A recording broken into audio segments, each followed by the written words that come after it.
What's up UFC fight fans, UFC lovers, welcome fight fans, fight lovers। दोस्तों एक से बढ़कर एक धमाकेदार फाइट्स हमें देखने का मौका मिलेगा इस साल में। एंड भाई शुरुआत तो काफी कमाल का हुआ है, लेकिन अब जो कि UFC 313 आने वाला है वहां पर भी कुछ ऐसे धमाकेदार फाइट्स हमें देखने का मौका मिलेगा। तो उनमें से ही एक फाइट जो कि काफी ज्यादा ब्रूटल, काफी ज्यादा कहते हैं भाई एकदम धुआंधार होने वाला है, Justin Gaethje versus Dan Hooker. दोस्तों ये फाइट कितना खतरनाक होगा ये तो इसी चीज से पता लग गया है, क्योंकि ये फाइट अब होने वाला है 5 राउंड का। तो अब सोचो जरा, Justin Gaethje Dan Hooker 5 round का फाइट क्या होगा, मतलब क्या बॉम्ब धमाके होंगे। तो दोस्तों इसी फाइट को लेकर डैन हुकर का कहना है कि इस फाइट के बाद तो मैं भाई स्ट्रेचर पे लेटने वाला हूं और हॉस्पिटल जाने वाला हूं। तो वो ऐसा फाइट करेंगे कि उनको स्ट्रेचर पे लेट के हॉस्पिटल जाना पड़ेगा, क्योंकि ये दोनों ही फाइटर बैक डाउन नहीं करते और भाई मतलब कहते हैं ना भाई बूम बूम करने से पीछे बिल्कुल भी नहीं हटते। हम सभी को पता है कि डैन हुकर जस्टिन गेजी किस तरीके के फाइटर है भाई, इतने खतरनाक फाइटर है कि मतलब तोड़ो फोड़ो भाई, एकदम कहते हैं ना भाई एकदम जायंट्स ग्लैडिएटर जैसे फाइट करते हैं भाई, एकदम आखिरी दम तक, आखिरी सांस तक लड़ते हैं। सो गाइस अब यहाँ पर देखना पड़ेगा कि कौन किसको स्ट्रेचर पे लिटवाता है, कौन किसको हॉस्पिटल पहुंचाता है। बट ये दोनों जैसे फाइट करते हैं, मुझे लगता है कि दोनों साथ में स्ट्रेचर पे लेट के दोनों ही साथ में हॉस्पिटल जाएंगे, क्योंकि इस तरीके का ये फाइटर है। खैर देखना होगा कि ये फाइट कितना इंटरेस्टिंग होता है, क्योंकि ऑब्वियसली गाइस देखना क्या है भाई, ऑब्वियसली इंटरेस्टिंग तो होगा, बट देखना होगा कि मतलब आखिर में कौन मारता है बाजी। दोस्तों आपको क्या लगता है कि कौन मारेगा बाजी, जस्टिन गेजी या फिर डैन हुकर? आप कमेंट बॉक्स में कर देना जरूर से शेयर। फाइट फैंस, इससे पहले कि और अपडेट्स में आगे बढ़े, कुछ फाइट्स जो कि हमें बहुत जल्द देखने का मौका मिल सकता है। तो अगर सबसे पहले बात करें UFC 314 के को-मेन इवेंट के लिए, यहाँ पर टॉक्स चल रहे हैं अलेक्जेंड्रे पंटोजा वर्सेस काय कारा फ्रांस के बीच में। जी दोस्तों ये फाइट हो सकता है को-मेन इवेंट फॉर UFC 314 एंड यहाँ पर काय कारा फ्रांस जो कि चैलेंज करेंगे द चैंपियन अलेक्जेंड्रे पंटोजा। सो अब ये अभी तक ऑफिशियल नहीं हुआ, बट हो सकता है जल्द से जल्द ऑफिशियल। वेल गाइस साथ ही साथ सबके फेवरेट एलेक्सा ग्रेसो ये भी बहुत जल्द करेंगे ऑक्टागन में रिटर्न, एंड इनका फाइट होगा अगेंस्ट नटालिया सिल्वा। अब इन सारे फाइट्स का टॉक चल रहा है, रूमर्स चल रहा है, जब फाइनली अनाउंसमेंट होगा तो सबको तो पता चल ही जाएगा। बट ये फाइट हो सकता है इस साल में किसी भी इवेंट का हिस्सा बन सकता है। ऑलराइट UFC फाइट फैंस, चलिए अब बढ़ते आगे बात करते हैं नेक्स्ट अपडेट के बारे में। तो गाइस काफी समय से मूव अप का सिलसिला तो चलता आ रहा है, हर एक फाइटर मूव अप करना चाहता है। उनमें से अगर बात करें बिलाल मोहम्मद, जो कि अब मतलब काफी ज्यादा देख रहे हैं मूव अप करने के लिए मिडिल वेट डिवीजन में, 185 डिवीजन में। अब इसका रीजन क्या है, क्योंकि इस्लाम मखाचेव चाहते हैं डबल चैंप बनना एंड वो चाहते हैं वेल्टरवेट में मूव अप करना। एंड क्योंकि बिलाल मोहम्मद और इस्लाम मखाचेव अब दोनों एक ही टीम के अंदर में आते हैं, दोनों साथ में ट्रेनिंग करते हैं, उठते हैं, बैठते हैं, दोनों का मैनेजर भी सेम ही है। साथ ही साथ अगर हम बात करें तो बिलाल मोहम्मद जो कि उन्होंने कह दिया कि मैं कभी भी इस्लाम मखाचेव से फाइट नहीं करूंगा, he is like my brother.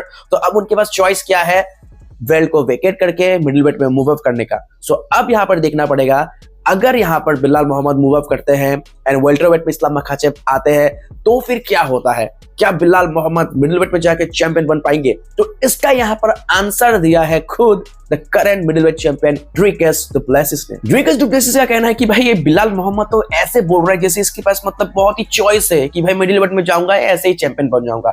Bilal Mohammad का कहना है कि भाई मिडिलवेट में ज्यादा कुछ कॉम्पिटिशन है नहीं है, मतलब बिसाइड हमजा चिमाएव को छोड़ के बाकी और कोई ज्यादा यहाँ पर टफ कंपटीशन उनको नजर नहीं आता। ये कहना है बिलाल मोहम्मद का। ड्रिकस डुप्लेसिस का कहना है कि भाई तुमने अपना साइज देखा है, मैं अपना पैर तुम्हारे सर के ऊपर में रखूंगा, खेल खत्म हो जाएगा। ना तुमने अभी तक किसी को फिनिश किया है अपने करियर में, ना तुमने टाइटल को एक बार भी अच्छे से डिफेंड किया है। मतलब तुमने किया भाई, तुमने तो कुछ भी नहीं किया, तुम सिर्फ ट्विटर में ही ठीक लगते हो भाई। फाइट में तुम्हारा कोई काम नहीं है, ट्विटर में मतलब सही हो, फाइट में उतना कुछ खास तुम कर नहीं पाते हो, इसलिए ट्विटर पे ध्यान दो। ये कहना है ड्रिकस डुप्लेसिस का कि भाई यहाँ पर साइज मैटर करते हैं, मेरा एक पैर तुम्हारे सर के ऊपर में चला गया ना भाई, खेल फिनिश हो जाएगा। सो मतलब बिलाल मोहम्मद जो काफी ज्यादा हल्के में ले रहे हैं मिडिलवेट डिवीजन को, वो मतलब सोच रहे हैं कि बहुत ईजी होगा उनके लिए मूव अप करना और टाइटल को मतलब हासिल करना। सो ड्रिकस डुप्लेसिस ने उनको आईना दिखाया है। अब देखना होगा कि ये आईना कितना सच्चाई दिखा पाता है बिलाल मोहम्मद को। लेकिन क्या यहाँ पर हो सकता है उलटफेर, क्या बिलाल मोहम्मद मिडिलवेट में जाके क्या बन सकते हैं चैंपियन? अगर ऐसा हुआ तो उनको भिड़ना पड़ेगा हमजा ब्रोस चिमाएव के अगेंस्ट। तो अब देखना होगा कि भाई क्या होता है आगे, काफी इंटरेस्टिंग होगा सारे फाइट्स। ऑलराइट UFC फाइटर्स, चलिए अब बात करते हैं बहुत ही ज्यादा इंटरेस्टिंग, काफी मजेदार अपडेट्स के बारे में। दोस्तों अगर आप लोगों ने कभी ध्यान से सुना होगा, जब ब्रूस बफर अनाउंसमेंट करते हैं फाइटर्स के लिए, जब फाइटर्स को कॉल करते हैं तो वो किस तरीके से बोलते हैं, तो हिस्ट्री में ऐसे 2 ही फाइटर्स हैं जिनको ब्रूस बफर जब भी मतलब उनका नाम लेता है, उनके स्टैट्स वगैरह सब कुछ जब भी मतलब बोलता है तो आपने सुना होगा द वन द ओनली। ऐसा वो किन के फाइट मतलब किस फाइटर्स के लिए बोलते हैं? एक है जॉन जोन्स, दूसरा है कॉनर मैग्रेगर। सो अब यहाँ पर मैक्स होलोवे का कहना है कि ब्रूस बफर को ये the one the only Alex Pereira के लिए भी बोलना चाहिए, क्योंकि मैक्स होलोवे को लगता है कि वो डिजर्व करता है। भाई एलेक्स बोआटन परेरा यूएफसी के हिस्ट्री में एक ऐसा चैंपियन है, एक ऐसा लेजेंड बन चुका है, मतलब जिसने देखते ही देखते कहां से कहां वो पहुंच गया। जैसे मैं हमेशा बोलता हूं ना, काफी सारे फाइटर्स का सपना होता है, वो सपना उन्होंने देखते ही देखते हासिल कर लिया। ऐसा नहीं कि भाई बहुत इजी था, उनका सफर काफी स्ट्रगल भरा था। हर एक फाइट का सफर काफी स्ट्रगल होता है, बट किसी का स्ट्रगल सक्सेस तक पहुंच जाता है, किसी का स्ट्रगल नहीं पहुंच पाता। सो ये लाइफ है भाई, इसको एक्सेप्ट करना होगा।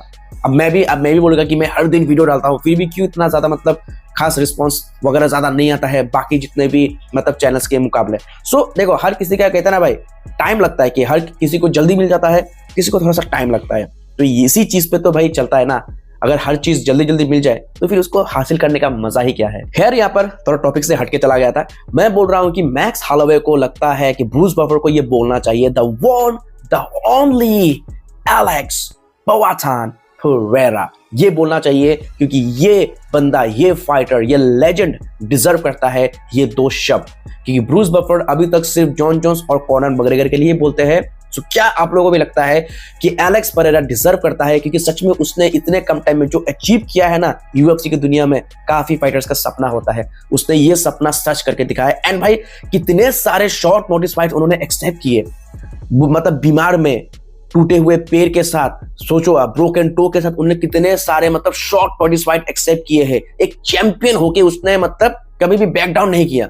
वो हमेशा ऐसे फाइट करता है जैसे कि मतलब वो चैंपियन नहीं है, वो सिर्फ एक फाइटर है जिसको फाइट करना है। मतलब ऐसा नहीं कि मैं चैंपियन हो, मैं मेरा मर्जी, जो मैं जब फाइट करूंगा, ऐसा वो कभी नहीं। मतलब हमेशा जब भी ऐसा कुछ मोमेंट आया, 2024 में तो उन्होंने यूएफसी को काफी बार सेव किया, हम सभी को पता है, मतलब टाइम टू टाइम उन्होंने सेव किया यूएफसी को। तो इसलिए मैक्स होलोवे का कहना है कि ही डिजर्व कि ब्रूस बफर ये बोले उनके लिए the one the only Alex Poatan Pereira. Alright UFC fight fans, चलिए अब बढ़ते आगे, बात करते हैं नेक्स्ट अपडेट के बारे में।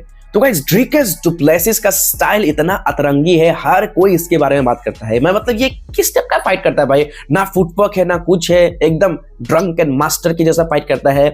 एंड रिसेंटली ड्रिकस डुप्लेसिस ने भी इस चीज के बारे में चर्चा किया है कि भाई फुटवर्क मेरे डिक्शनरी में नहीं है भाई। मैं फुटवर्क क्या है, सही फुटवर्क रखो, ये रखो, मैं इससे में ध्यान नहीं देता। मेरा काम है ओपोनेंट के आगे में कूदो और पंचेस का बरसात कर दो। सो यहाँ पर इजराइल अदेसानिया और जो रॉबर्ट विटिगर है, जो बोल रहे थे कि भाई उनका स्टाइल ड्रिकस डुप्लेसिस का इतना कुछ मतलब ऐसा कुछ काम का नहीं है, मतलब ऐसा कुछ मतलब इम्पैक्टफुल नहीं है कि बहुत ज्यादा देखने में मतलब मजा आए, जैसा लगे कि हाँ ये सबको बीट कर सकता है ये स्टाइल। मतलब कि एक तरफ से कह सकते हो कि इजराइल अदेसानिया और जो रॉबर्ट विटिगर है उनके स्टाइल को एकदम बेकार मानते थे, बट उसका जवाब ड्रिकस डुप्लेसिस ने कैसे दिया हम सभी जानते हैं। फिलहाल हम तो जानते हैं, पर फिलहाल आप उनके मुंह से ही सुन सकते हो। Check out the video. When you hear pundits, fighters, not media, analysts talk about how your style is unique or unorthodox, something like that, is that a badge of honor for you? Is that a compliment in your opinion, or do you view it as something different? Yeah, absolutely. I mean, when I saw Izzy and Whittaker saying they don't know how this works, what is going on, and I finished both these guys, that was something good, because that means they still haven't figured out how to beat me. That means they still haven't figured out what went wrong. Maybe some people still owe it, and I know they don't. I know a guy like Robert Whittaker specifically is not a guy that ever went and said this happened by accident.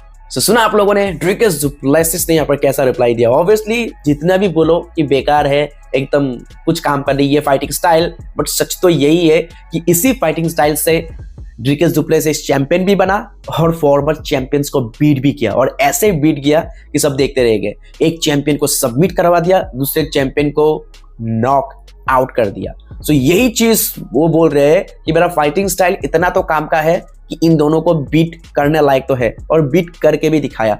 सो वही बात है भाई, जितना भी बेकार बोलो Dricus du Plessis के fighting style को, बट ये काम तो भाई एकदम बढ़िया करता है। सो आपको क्या लगता है, ड्रिगस डुप्लेसिस के फाइटिंग स्टाइल को लेकर आप कमेंट बॉक्स में कर देना जरूर से share. Alright UFC fight fans, दोस्तों यूएफसी की दुनिया में जो बीएमएफ टाइटल है उसको बहुत ज्यादा कर्स्ड बेल्ट माना जाता है। मतलब कि जब जब इस बेल्ट को जिसने भी होल्ड किया है वो मतलब अपना नेक्स्ट फाइट हारा ही है।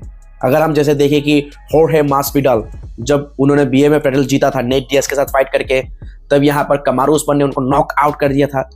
उसके बाद अगर हम देखें तो जस्टिन गेजी ने जब इस बेल्ट को जीता था डस्टिन पोरियर से फाइट करके, उसके बाद उनको भी नॉकआउट का सामना करना पड़ा अगेंस्ट मैक्स हॉलोवे।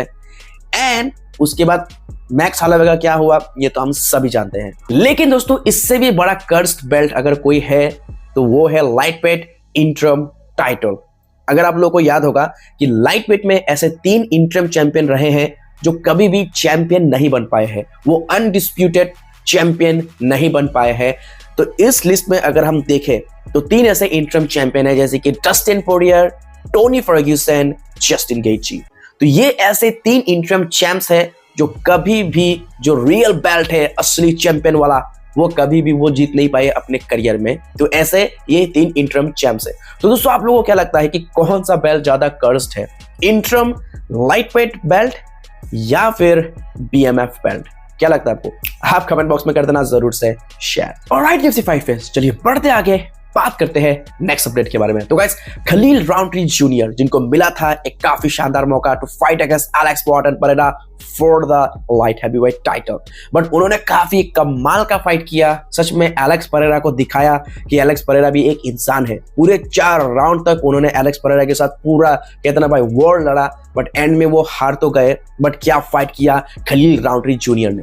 एंड अब खलील राउंट्री जूनियर देख रहा है एक और टाइटल शॉट के लिए, एंड उनको बिलीव है कि एक और अच्छा अपोनेंट के साथ फाइट करने के बाद वो जरूर से दोबारा टाइटल शॉट के करीब जा सकता है। फिलहाल यहाँ पर अगर हम बात करें तो खलील राउंट्री यहाँ पर देख रहा है फाइट करने के लिए एक ऐसे अपोनेंट के अगेंस्ट जिसके साथ फाइट करके हो सकता है कि उसको मिले एक और टाइटल शॉट। तो इस लिस्ट में उसने रखा है जीडी प्रोहास्का, यान ब्लहॉविच एंड जमाल हिल।